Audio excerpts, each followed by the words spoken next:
And so if I don't have anything physically or mentally to do, like I'm just going to preoccupy myself with like technology, right? So today, because I have so much here to take my attention, sometimes I've got a water shortage, or sometimes my water pump isn't working, or sometimes my, whatever.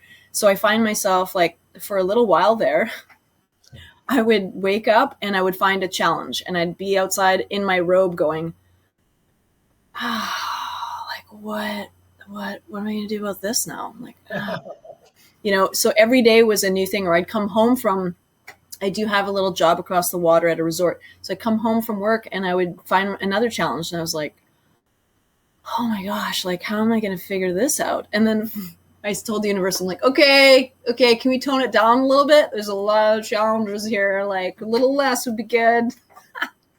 And so now I'm at a little less, so it's great. But my point is, I have a job outside as well. And when we work with people, there's always going to be interactions, and there's always going to be thoughts and things, and it's never going to be perfect. And so oftentimes we go home and we ruminate on stuff that happened at work because it wasn't perfect, or you had that interaction with that person, or there's that one person at work that you do a little bit of this with.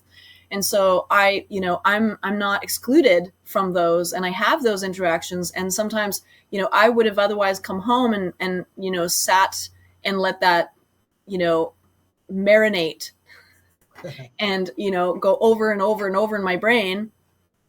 Here, I don't have time for that. Like, I don't even have time to like look at, stuff like that. My preoccupation is like the animals and the house and the stuff that's going on here. And so I feel like, in a way, it's a really healthy way to live, because you're preoccupied with like physical and natural things that need your attention. Right. So, yeah.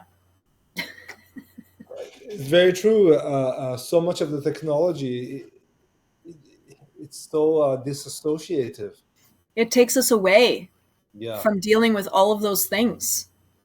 And at the same time, it's really hard to make friends in the city, especially these last years, because you can't talk to anyone. They're always on the screen. They got the thing in the ears.